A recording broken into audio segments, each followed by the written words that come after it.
First time. First time. Anyway, assuming na the patient is independent, and then assuming the materials is na ano siya, mixture with still water, tapos i-serve with cotton balls, glisten, tapos towel. Assuming I will wash my hands, tapos gloves, and then the next is I will skin the patient.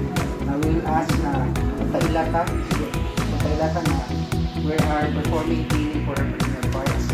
Hello ma'am, your delivery day of the night, and we perform your care. Are you okay?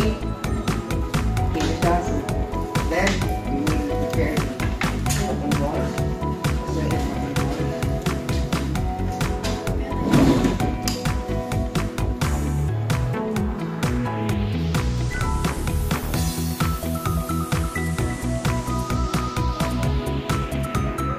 Assuming na nakapag dito kung what is soap with solutions, and then we will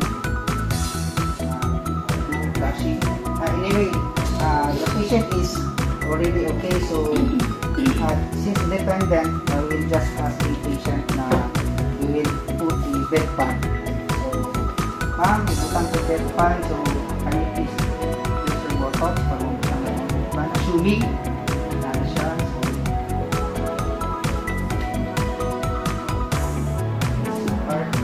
then the next is we will do flushing.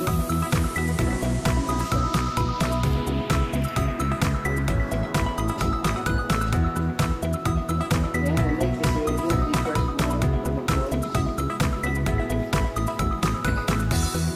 Then first perform stretch from the mons pubis, and then down to labia majora. Anyway, we will do the outer. So we will first do the groin, first on the groin, and then reverse.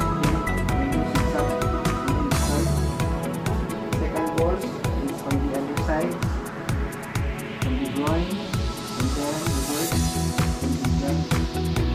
Start. Third balls from the mons pubis down to labia majora, then the nose. Next is from the right side, from the mons pubis down to labia majora, then the nose. Discard.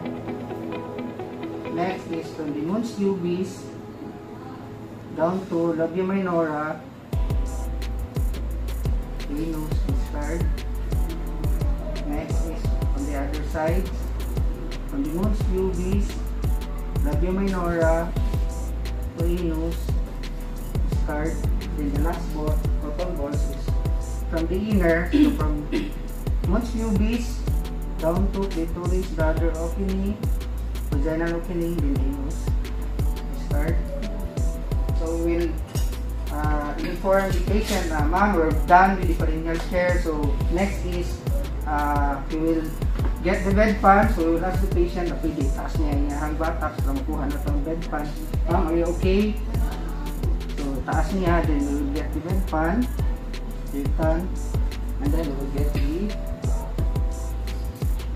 para for pat dry, and then we will do the documentation.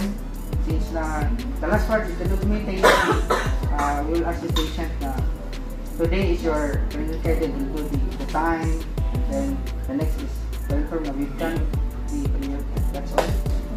Thank you.